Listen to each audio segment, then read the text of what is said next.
So I want you to just imagine walking up to your mother's house after she's gone completely silent. You usually talk to her every single day, right?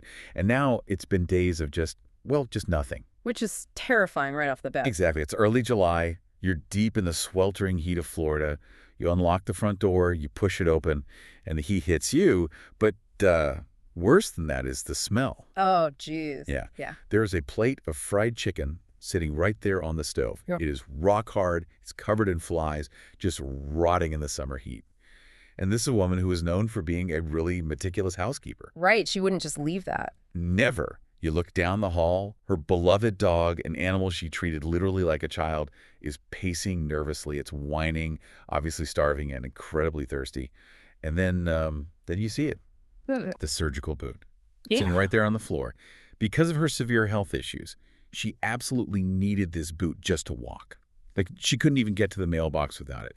You look at that boot, you look at the rotting food, and you know instantly, with this cold knot in your stomach, that she did not leave this house voluntarily. It's the kind of scene that completely shatters your understanding of reality. I mean, because when law enforcement approaches a missing persons case involving adults, the default assumption is autonomy, right? Right. Adults can just up and leave. Exactly. Adults are allowed to walk away from their lives. But what you're describing here, the food, the dog, the medical device, those aren't just subtle clues. They are massive, screaming disruptions to what we call behavioral baselines. And those disrupted baselines are really the entry point for what we're exploring in today's deep dive. We're looking at the 2005 disappearance of Carol and Reggie Sumner. They were a 61-year-old couple who had just moved to Jacksonville, Florida. But, you know, this isn't just a timeline of a crime from our sources. We're really getting into the psychology of how a casual, seemingly innocent conversation about retirement finances can inadvertently sign a death warrant. It's chilling. It really is.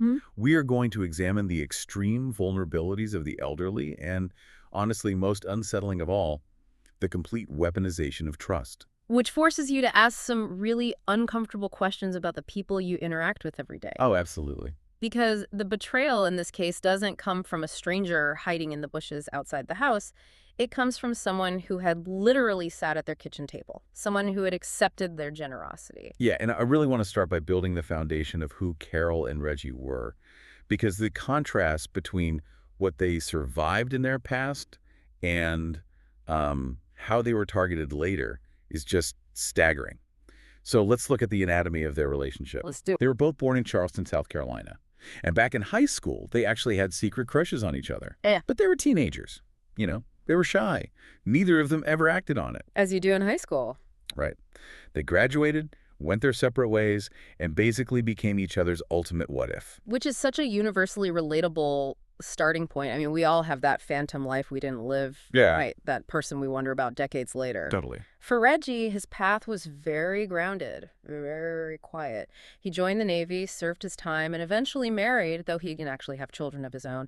But he came from a massive family. He had 10 siblings. Wow, 10. Yeah, massive. And he became the classic, devoted, hands-on uncle. If you look at the descriptions of him in the source material, he was naturally reserved. He had these prominent eyebrows, dark hair, and he rarely smiled for photographs. Was he unhappy?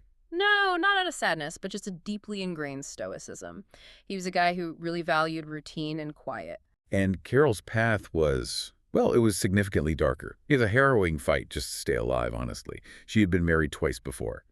And her second marriage devolved into a total nightmare of severe domestic abuse. It was awful. We're talking verbal, mental, and extreme physical violence. And in 1987, it culminated in absolute horror. Her husband shot her multiple times. Jeez. Yeah, it was an attempted murder-suicide. He turned the gun on himself and died. But Carol, somehow, against all medical odds, she survived the gunshot wounds. You really have to pause and consider the psychological and physical toll of an event like that, especially in the late 1980s. Right. The support systems for trauma survivors were vastly different than they are today. She was facing a grueling, year-long physical recovery just to be able to function again. And she wasn't doing it alone. But the person helping her was literally just a child. Her daughter, Rhonda, who was only 10 years old at the time, essentially had to become the head of the household. A 10-year-old. Imagine being 10 years old, nursing your mother through multiple gunshot wounds, taking care of the house, taking care of your sibling. It's an incredibly heavy, almost unimaginable burden for a kid. It's the theft of childhood, really, born out of absolute raw necessity. Because Carol was fighting for her life, Rhonda had to step up. And the resilience that requires from both of them is just staggering. It is. So Carol fought her way back. She eventually took a job at a cable TV company, and she was known as a bit of a loner at work. Like, she wasn't the type to stand around the water cooler gossiping. She didn't go to the Friday happy hours. Took it to herself. She kept her head down and did her job.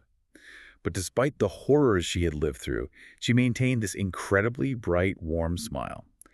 She dyed her hair dark brown for years before finally letting it go to its natural color. She was a survivor. She had carved out a safe, predictable existence for herself. So if we pull back and look at these two individuals in the year 2000, they're in their late 50s. They have lived entirely separate, fully realized, incredibly heavy lives. Carol has survived the absolute worst of human behavior. Reggie has lived a life of service and quiet family devotion. They are carrying all this history, settling into the final acts of their lives. And then the universe throws a massive curveball. It's the year 2000. Carol's at work, answering phones for this cable company. She takes calls from all over the country. The phone rings. She picks it up, goes through her standard customer service greeting. And the voice on the other end of the line is Reggie. It's incredible. He's calling in from out of nowhere to ask a question about his cable service. Out of millions of subscribers across the country, out of thousands of customer service reps sitting in cubicles, these two get connected on a random Tuesday. She recognizes his voice immediately.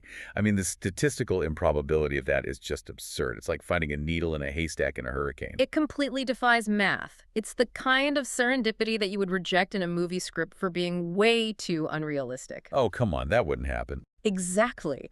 But it happens. And when they realize who they are talking to, 40 years of time just collapses. That old high school spark is instantly reignited. So they start talking, they meet up, they start dating. And things move incredibly fast, which makes sense, right? Yeah. When you've lived that much life and you face mortality the way Carol had, you don't play games. You know exactly what you want. Precisely. They recognize in each other a shared desire for absolute peace. So they get married the very next year, in 2001. And it's not a flashy, expensive event. It's an intimate ceremony right at Carol's house. Reggie is wearing a sharp black tux. Carol is in a modest cream-colored dress, wearing a simple flower crown in her hair.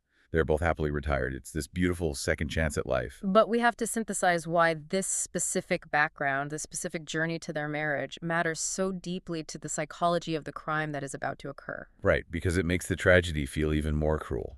It does. Carol's history of surviving extreme domestic violence, combined with Reggie's realities, he was dealing with chronic diabetes and increasing physical frailty, established them as individuals who fundamentally valued safety above everything else. They just wanted their home to be a sanctuary. Exactly. And despite everything Carol had endured, what's remarkable is that they both maintained an inherent trust in the world. They didn't become bitter or paranoid. They were kind, open, welcoming people. Yeah. But that very desire for a peaceful, trusting existence, coupled with their physical limitations, created an incredibly specific vulnerability. They were willing to open their door, and that made them the perfect targets for manipulation. Which brings us to their decision to relocate. It's March 2005. They decide to move from South Carolina to Jacksonville, Florida. And the main driver for this move is Reggie's health. The climate. Exactly. The warmer, more consistent climate is much better for his chronic diabetes and his overall frailty. Carol's a little nervous to leave her hometown, to leave the safety net she knows, but she is excited for this new adventure with her husband. But the realities of aging and illness are accelerating. Shortly after they make the move to Florida, Carol receives a devastating diagnosis: liver cancer. She has to begin chemotherapy. Wow. So think about their physical state at this moment. You have Reggie, frail and diabetic. You have Carol, undergoing chemotherapy for liver cancer. Their vulnerability is at an absolute peak. They're essentially tied to their home, trying to navigate this massive health crisis together in a brand new city where they don't have deep roots yet. Which is why the sudden silence in early July 2005 is so alarming. Right. Let's go back to that jarring scene we started with. It's early July. Rhonda, the daughter who nursed Carol through the gunshot wounds in the 80s, realizes she hasn't heard from her mom in days. Not normal. Not normal at all. She checks with Reggie's massive family. Mm. Nobody has heard a word. So Rhonda drops everything and drives from South Carolina straight down to Jacksonville. She arrives at the house, and immediately the visual data contradicts any logical explanation for their absence. The couple's 1993 Lincoln Town car is completely missing from the driveway. Rhonda goes inside, and she finds the rotting fried chicken on the stove. She finds the starving dog. And critically, she finds Carol's surgical boot right on the floor. I want to dig deeper into this concept of behavioral baselines because it is the bedrock of investigative profiling. Yep. We all have baselines. They are the deeply ingrained habits and routines that govern our daily lives. Right. For some people, a baseline is checking to make sure the back door is locked every single night. For others, it's grabbing their phone, keys, and wallet before stepping out. If you walk into someone's house and their phone and keys are on the kitchen counter but they are gone, that is a deviation from the baseline. And if you walk in and see an essential medical mobility device left behind, what does your gut tell you? It screams that whoever left this house did not have the time or the physical autonomy to pack their absolute necessities. I mean, meticulous people don't just leave chicken to rot on the stove. You simply do not voluntarily leave for a trip without the device that physically allows you to walk. When investigators look at the rotting food, it tells them the departure was sudden and unanticipated. When they look at the starving dog, it tells them the departure lacked any forward planning. Yeah. And the surgical boot tells them the departure involved physical coercion or an extreme medical emergency. So the police are brought in, and a few days later, the mystery deepens significantly. An off-duty police officer happens to spot the couple's missing 1993 Lincoln Town car. But it's not parked at a local grocery store or a pharmacy in Jacksonville. It's abandoned on the side of the road in a town called Sanderson, Florida. Sanderson? Yeah, and Sanderson is about 35 minutes east of Jacksonville. It's a place the Sumners had absolutely zero reason to ever visit. They were brand new to the state. They didn't know anyone there. So look at the board the investigators are looking at. You have an abandoned vehicle in a completely illogical location. You have an abandoned home with screaming disruptions to establish behavioral baselines. And you have two missing, highly vulnerable adults with severe medical needs. The investigative posture shifts immediately from a routine missing persons inquiry to a presumed foul play investigation. So they set up a perimeter. They are searching the house. They have helicopters in the air scanning the area. It's a full-blown crisis response. Yeah. And right in the middle of all this intense police activity, something incredibly bizarre happens. The Jacksonville Sheriff's Office receives a phone call. This is one of the most fascinating and baffling elements of the entire case. The psychological audacity of this caller is just difficult to overstate. A man calls the main police dispatch line. And he introduces himself. He says, "Hello, this is James Sumner." He uses Reggie's legal name. And the transcripts of this call are just a masterclass in incompetence. Truly. The caller tells the dispatcher in this incredibly casual tone, "Oh, my wife and I flew up to Delaware because her sister passed away." He's acting like he's just calling to clear up a little misunderstanding. What you're seeing in the transcript is a criminal attempting to manufacture a retroactive baseline. He realizes the disappearance has triggered a massive response, so he's trying to inject a logical, voluntary narrative like a family emergency to explain away the abandoned house. But he completely lacks the operational intelligence to pull it off. It is staggering how bad he is at this. The dispatcher, who is highly trained, just keeps him talking. She asks, "Okay, where are you in Delaware?" The caller fumbles. He stammers and says, "Corpus, Delaware." Corpus, Delaware does not exist. Not at all.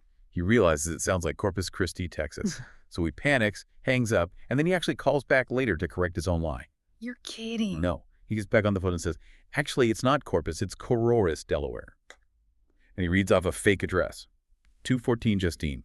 He claims he's reading it right off a piece of mail he found in the house. Again, there is no Courier, Delaware. If you analyze the cadence of the conversation in the transcripts, you can almost hear the cognitive load crushing him. Maintaining a complex lie requires a tremendous amount of working memory. When the police lieutenant gets on the line and starts pressing him, asking for cross streets, asking for specific details about the sister's funeral, the caller goes dead silent.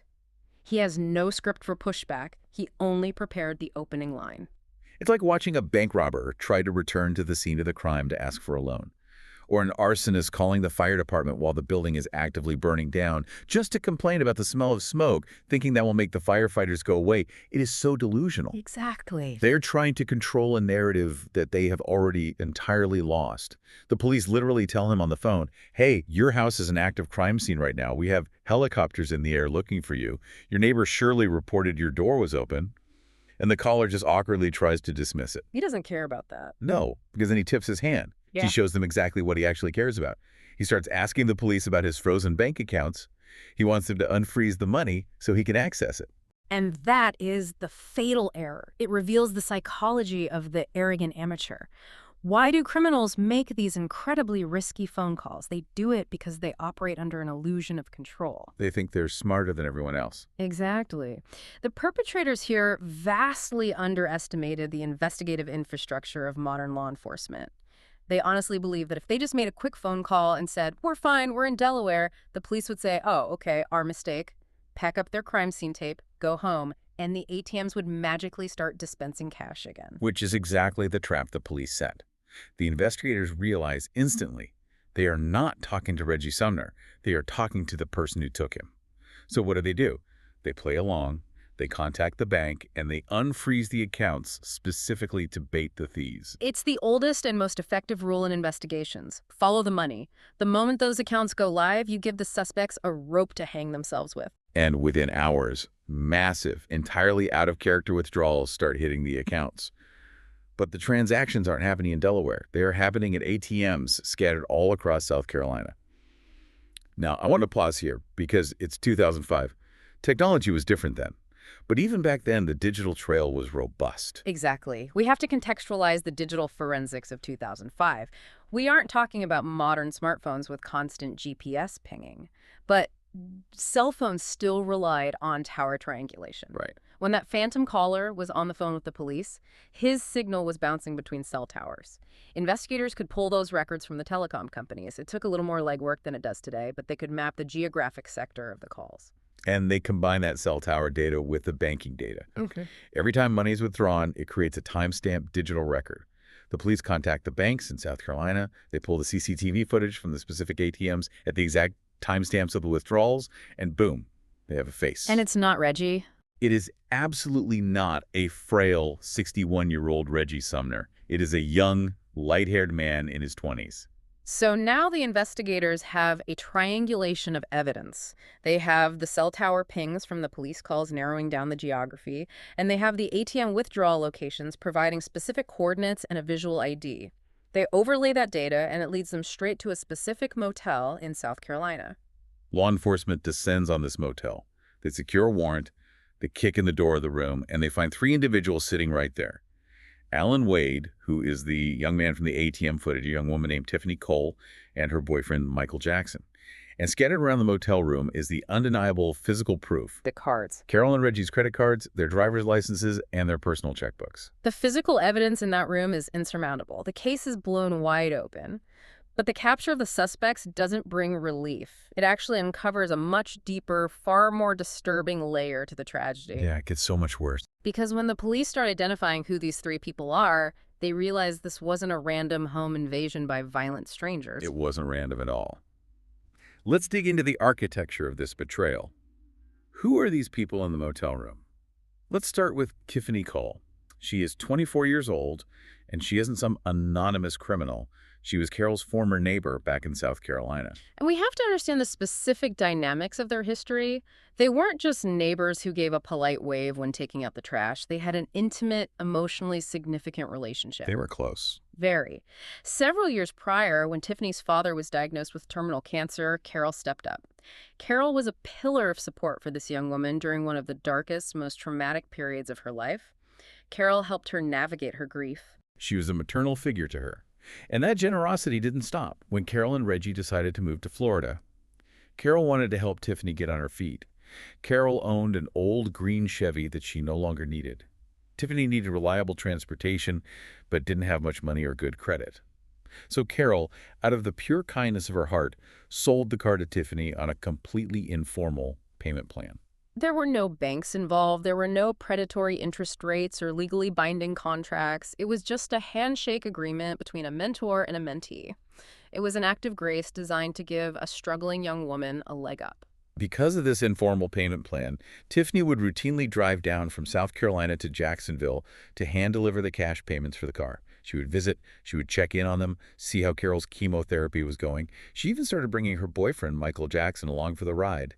They were welcomed into the Sumners' home, they were offered food, they sat in their living room. If you put yourself in the Sumners' shoes, dealing with cancer, dealing with diabetes, isolated in a new state, these visits from a vibrant friend from their hometown must have felt incredibly comforting.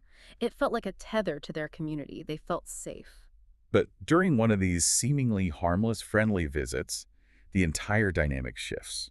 It happens during casual conversation. The Sumners are sitting around their living room with Tiffany and Michael, and they casually mention that they had recently finalized the sale of their old house in South Carolina. They mentioned that they walked away with a $90,000 profit from the sale. It wasn't bragging, it was just an older couple talking about the logistics of their retirement. But the introduction of that specific number, $90,000, fundamentally altered the psychological landscape for Tiffany and Michael. We talk a lot in criminology about relative deprivation. It's the perception that you are being deprived of something you feel entitled to, especially when you see others who have it. In that living room, in the minds of Tiffany and Michael, Carol and Reggie stopped being generous friends. They were instantly commodified, they stopped being human beings, and became walking bank accounts. I am stuck on the sheer coldness of that transition. How do you look at a woman who comforted you while your father was dying of cancer and suddenly view her as prey? It requires a profound level of cognitive dissonance and narcissism.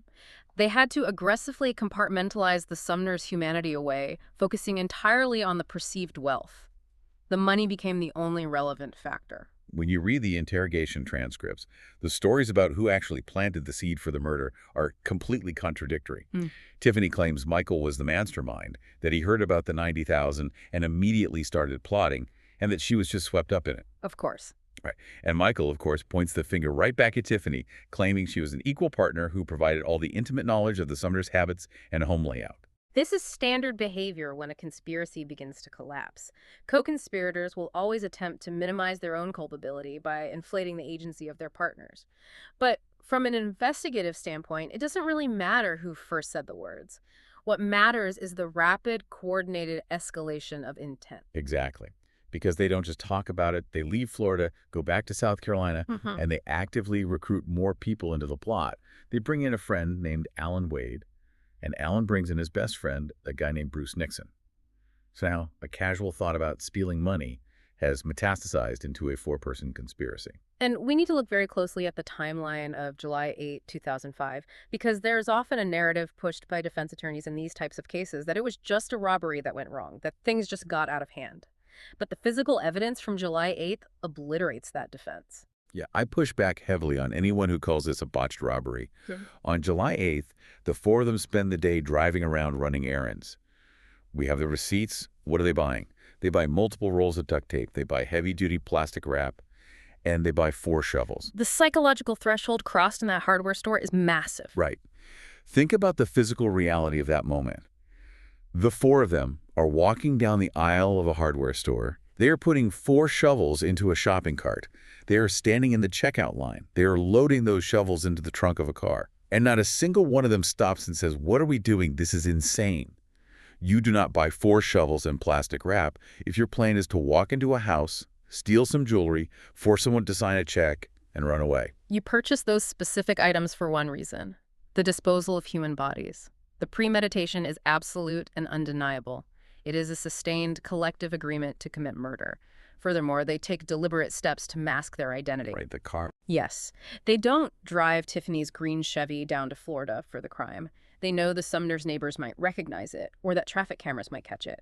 So they specifically rent a Mazda in South Carolina to use as their transport. This was a calculated assassination plot from the moment they hit the hardware store. It perfectly illustrates the concept of the Trojan horse in predatory crimes. The perpetrators weaponized the trust that Carol and Reggie had freely and generously given. They used the car payment plan, the very mechanism of Carol's grace, as the vehicle to gain intimate, granular access to the Sumners' home, their daily schedule, and their financial secrets. It's sickening. A harmless, friendly brag about a real estate win triggered an apex predatory response in people the victims considered family. Which takes us to the night of the attack, the execution of the crime, and the descent into complete and utter darkness. They drive the rental Mazda from South Carolina down to Jacksonville. They wait for the sun to go down. They park away from the house and approach on foot. But they have a tactical problem. They know that if Tiffany or Michael knock on the front door in the middle of the night, it might arouse suspicion, or Carol might call out to them through the door without opening it. So they decide to exploit the Sumners' established baseline of kindness one final time. They send Alan Wade and Bruce Nixon up to the porch. These are the two young men that the Sumners don't know well, or in Bruce's case, don't know at all. Alan and Bruce knock on the door. Carol wakes up and comes to the door. They tell her their car broke down or they need help, and they ask if they can come inside to use the telephone. The physical asymmetry of this moment is terrifying. Sweet, trusting Carol, in the middle of the night, opens her door to help these two young men. The second they step over the threshold, the illusion drops. The violence is immediate. Alan violently yanks the phone cord straight out of the wall so they can't call 911. Bruce pulls out a gun. Now, investigators later determine it was a realistic-looking toy gun, a replica. But they didn't know that. Exactly. Yeah. In a dimly lit hallway, to two terrified, medically fragile seniors who have just been violently awakened, it is a lethal weapon. You have two physically fit men in their 20s, completely overpowering a man weakened by severe diabetes and a woman weakened by chemotherapy. The power dynamic is absolute. They force Carol and Reggie into the bedroom. They brutally beat them. They pull out the duct tape they bought at the hardware store, and they bind them completely, their hands, their legs, their mouths. Then they drag this frail, battered couple out to the garage, open the trunk of the Sumners' own 1993 Lincoln Town car, and stuff them inside. Try to conceptualize the psychological terror of that specific moment. Being beaten in your own sanctuary, bound in the dark, and locked inside the trunk of your own vehicle by associates of a young woman you mentored and trusted. The sensory deprivation and the panic would be overwhelming. And while Carol and Reggie are locked in the trunk, the killers enact what they genuinely believe was a brilliant operational strategy. They call it the decoy plan. Alan and Bruce are going to drive the Lincoln with the Sumners in the trunk north toward the Georgia border. Tiffany and Michael are going to follow closely behind them in the rented Mazda. Their grand idea is that if a Florida Highway Patrol cruiser spots the Lincoln and gets suspicious, Tiffany and Michael will intentionally speed past the cops in the Mazda. The goal is to draw the police away, initiating a high-speed chase so Alan and Bruce can escape with the victims. When you analyze the tactical logic of that plan, it is absurd. It is profoundly juvenile. I mean, wait, I'm stuck on this. Why on earth did they think this would work? Even if Tiffany and Michael draw the cops away, they are now in a high-speed chase in a rental car tied to their own names. They would be arrested immediately. Exactly. It shows a complete disconnect from the realities of law enforcement. It's a strategy cobbled together from bad television tropes. It highlights the dangerous delusion of these perpetrators. They fancy themselves as criminal masterminds, capable of outsmarting the highway patrol with a sophisticated decoy operation, while simultaneously engaging in an act of primitive, disorganized brutality. And of course, the grand decoy plan is completely unnecessary. They don't encounter any police. They drive the Lincoln and the Mazda straight up into Georgia, completely undisturbed. They navigate to a deeply secluded, heavily wooded area just north of the Florida-Georgia border, a location where, chillingly, a massive hole had already been pre-dug. They pull the cars up to the edge of the woods. They open the trunk.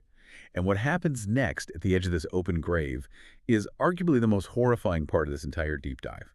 They pull Carol and Reggie out of the trunk. They pull the tape off their mouth. These two seniors are bruised. They are battered. They are exhausted. And these four individuals stand over them and demand their banking PIN numbers, their computer passwords, the answers to their bank security questions. I want to pause here.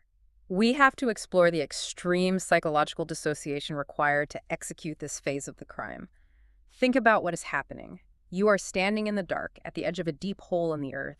You are looking down at two living, breathing human beings, people you have broken bread with, people who have helped you. Yeah. To coldly, methodically demand banking passwords in that environment requires a complete and total shutdown of the brain's empathy centers. It is the commodification of human life in its absolute rawest, most depraved form. It is instrumental violence used purely for financial extraction. And how do Carol and Reggie react in the face of this absolute horror? You might expect them to scream, to panic, to beg for their lives on their hands and knees. But the evidence tells us they didn't do that. In those final moments, looking down into the grave, they just held on to each other, and they prayed. The contrast in that moment is staggering, and it is deeply profound. Hmm. You have the perpetrators engaging in cold, transactional questioning, completely devoid of any trace of humanity. And on the other side, you have the victims exhibiting the highest form of humanity. Faced with the absolute worst of human nature, Carol and Reggie chose to offer comfort to each other rather than beg for mercy from people incapable of granting it. You get the PIN numbers, Yeah. and then Carol and Reggie are pushed into the hole. And the four of them take the shovels they bought at the hardware store, and they begin shoveling heavy Georgia clay and dirt directly onto them. They bury them alive. I want to emphasize the mechanics of this act. To physically shovel dirt onto a living person requires an active, sustained exertion of dissociation. Every single shovelful of dirt is a choice. It takes time. You have to hear the muffled sounds coming from the hole. You have to feel the physical weight of the dirt leaving the stade. It is not the instantaneous detachment of pulling a trigger from across a room. It is a prolonged, intimate, physically exhausting act of murder. When their bodies were finally recovered on July 16, 2005, the details from the medical examiner's autopsy are just gut-wrenching. While they were in the ground, as the dirt was piling up, they had managed to work their hands free of the duct tape. But they didn't use their free hands to try and frantically claw their way out through the heavy soil. They knew they were frail. They knew they didn't have the strength to dig through several feet of compacted earth. They accepted it. Instead, they used their free hands to embrace one last time. They died hugging each other. The medical examiner concluded they suffocated from the inhalation of the dirt, and it would have taken an agonizing 3 to 5 minutes to die. 3 to 5 minutes, that is an eternity. Complete darkness, the crushing physical weight of the earth pressing down on their chests, and the inescapable biological panic of suffocation. And for what? What was the grand payoff for orchestrating this agonizing death, for destroying these two beautiful lives? The killers leave the gravesite, they go back to Florida, they loot the Sumner's house of whatever valuables they can find, and they hit the ATMs using the PIN numbers they tortured out of them. They systematically emptied the accounts. And what is the grand total they walk away with? $1,000 in cash. It is the ultimate degradation of value. It demonstrates how little a human life was worth in the eyes of their killers. I feel a visceral sickness at the financial and human math of this. You take that $1,000 and you split it 4 ways. That is $250 a person. They beat, kidnapped, and buried 2 kind, trusting, elderly people alive for $250. It is the absolute definition of the banality of evil. It forces society to confront a terrifying reality. I mean, for some individuals, the barrier to committing the ultimate transgression is appallingly low. The promise of a few $100s, barely enough to cover a week's rent or a weekend of partying, was enough to completely override any moral circuitry they possessed. Which forces us to look at the aftermath. How does the legal system even begin to address a crime this depraved, this senseless? The fallout begins exactly where you would expect, with the weakest link in the criminal chain. And that is Bruce Nixon. The mechanics of criminal alliances under pressure are incredibly predictable. The moment the police kick in that motel room door and the handcuffs click onto his wrists, Bruce Nixon realizes he is staring down the barrel of the lethal injection gurney. The reality of his actions crashes down on him. So he instantly flips. He becomes the cooperator for the state. He sits in the interrogation room, confesses to almost everything, and he physically draws the map that leads the investigators to the shallow graves in Georgia. And for his cooperation, he takes a plea deal. The moment the cuffs click, the thickest thieves mentality vanishes into thin air. Self-preservation kicks in entirely.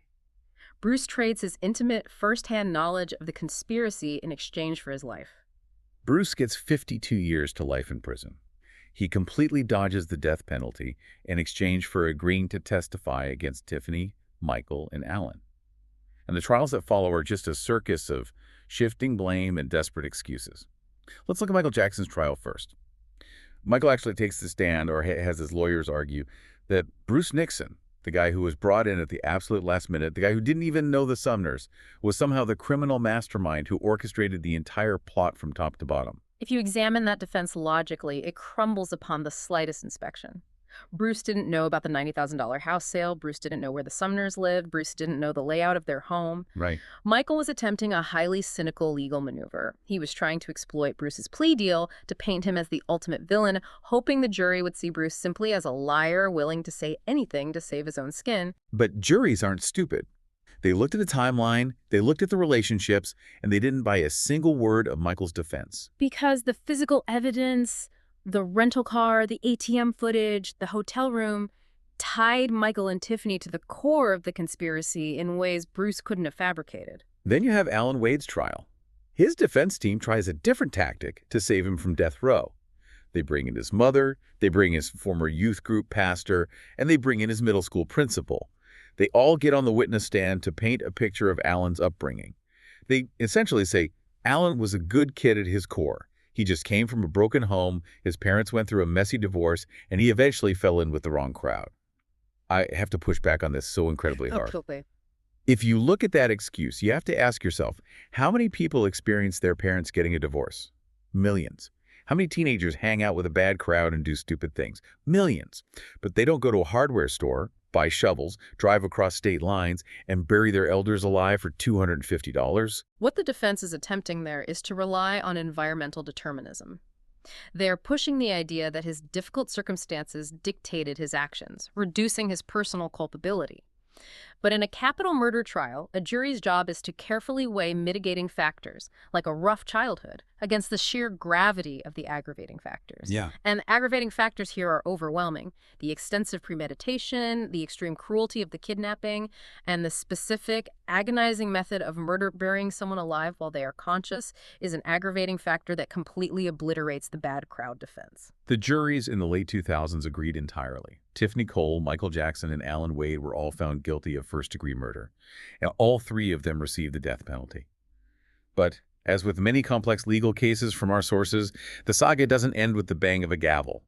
Years later, a massive wrinkle develops. Bruce Nixon, the state's star witness, the guy who mapped out the graves, tries to formally recant his testimony. This introduces a fascinating layer regarding the realities of the penal system. From inside the walls of his maximum security prison, Bruce files paperwork claiming that he was actually high on ecstasy and meth during his initial police confession, and that the interrogating officers aggressively coached him on what to say to secure the convictions of the others. We have to analyze the prison politics driving this maneuver. Why would an inmate risk a massive perjury charge to recant a confession that literally saved him from lethal injection? The consensus among experts who study this case is that it was entirely about his survival within the prison ecosystem. Bruce was widely hated in his facility. He carried the label of a snitch. Now that's dangerous. Incredibly dangerous. In the highly structured, violently enforced hierarchy of a maximum security prison yard, being a cooperator for the state is the single most dangerous label you can carry. Bruce likely attempted to recant not out of suddenly discovered innocence or sudden guilt over lying, but as a desperate tactical move to change his reputation behind bars so he wouldn't be targeted. The judge overseeing the motion sees right through the gambit. The judge calls Bruce in, dismisses the recantation, and privately explains the severe, compounding consequences of perjury to him. He shuts the attempt down completely. So the convictions stand. But the sentences do eventually change, and it has nothing to do with Bruce Nixon. It has everything to do with shifting legal mechanics. In April 2023, the legal landscape in the state of Florida undergoes a massive shift regarding how the death penalty is applied. It's crucial to understand how this mechanism works. For decades, the standard in many states, including Florida, was that a jury recommendation for the death penalty had to be completely unanimous. All 12 jurors had to agree. If even one juror held out, the defendant received life in prison. But in 2023, Florida passed a new law lowering that threshold. The new law stated that only an 8-4 majority vote by the jury was required to recommend death. But wait, how does a law passed in 2023 affect a case from 2005? This is where we get into the legal whiplash of procedural retroactivity. The passage of that 2023 law, combined with a series of complex state Supreme Court rulings over the prior decade regarding the constitutionality of past sentencing structures, created a bizarre legal loophole. It essentially opened the door for retroactive resentencing hearings for inmates who had received non-unanimous death recommendations in their original trials years earlier. Because Tiffany, Michael, and Alan had juries that were not 12-0 for death originally, they were granted new sentencing hearings under the modern legal framework. And the result of these 2023 resentencing hearings are jarring, especially for the victims' families who thought this was settled. Tiffany Cole and Alan Wade are resentenced to life in prison without the possibility of parole. They officially escaped death row. Michael Jackson, however, has his case reviewed, and he is resentenced to death. It really makes you wonder about the philosophical nature of the law. When a legal statute changes mechanically, decades after a crime is committed, should the ultimate punishment change? Does the mere passage of time, or the shifting of political winds regarding jury thresholds, lessen the severity of the act in the eyes of the justice system? It is one of the most fiercely debated concepts in American jurisprudence. Does the Eighth Amendment's protection against cruel and unusual punishment evolve based on procedural changes made by a modern legislature? From a strictly legal standpoint, the system must apply its rules consistently. But from the perspective of the victim's family, seeing the killers taken off death row, not because of new evidence of innocence, but because of procedural retroactivity regarding jury counts, can feel like a profound secondary betrayal by the system itself. Which brings us to the close of this incredibly heavy, harrowing narrative. We started this deep dive looking at a beautiful, statistically impossible love story. Two people who survived the absolute darkest, most traumatic parts of life. Two people who found each other against all odds and who just wanted to enjoy the quiet peace of their golden years in the Florida sun. And we watched that peace get utterly demolished. We watched it unravel over a casual comment about $90,000 of perceived wealth. It culminated in a pathetic $1,000 payout, split 4 ways, and a lifetime behind bars for the people who took their lives. The core theme we have circled around for this entire hour is the absolute fragility of trust. It asks us to look at our own lives, our own relationships, and realize how a simple act of grace like Carol offering a generous handshake car payment plan to a grieving young woman can become the very mechanism used to end their lives. Kindness was weaponized, generosity was turned into a vulnerability. It is a staggering reality to sit with. You want to believe that putting good out into the world creates a shield around you, but this case proves that sometimes the good you put out is exactly what draws the predators in. And as we close, I want to leave you with one last lingering thread to ponder. A thought that builds on everything we've dissected today regarding accountability. Think specifically about Bruce Nixon. Bruce received the plea deal. He got 52 years to life. He avoided the needle because his cooperation was the key that unlocked the case for the state. He gave the prosecutors the narrative, he gave them the timeline, and he drew the map to the bodies. He was the star witness. Yes. But remember the actual execution of the crime. Bruce Nixon is the one who physically walked up those porch steps in the dark and knocked on the door. Bruce is the one who pulled out the fake gun and terrorized that medically fragile elderly couple into their bedroom. And Bruce is the one who stood at the edge of that Georgia grave, held a shovel in his hands, and actively threw heavy dirt onto 2 living, breathing people until they suffocated. What is the true moral weight of our justice system when the person who ensures the conviction for the state is also the very person who threw the dirt? Does a confession, no matter how procedurally helpful it is to the police, ever truly wash the dirt off your hands? You look at a mathematical equation, and you expect it to balance 2 plus 2 is 4. We desperately want the justice system to work like math. A crime is committed, a punishment is applied, the scales are balanced, but then you look at the justice meted out in the Sumner case. You look at the shifting sentences and the plea deals, and suddenly that equation is broken. You're left standing in the muddy waters of the legal system, wondering how a hard-won fairy tale ends in a shallow grave, and if the scales of justice can ever truly balance out that kind of darkness.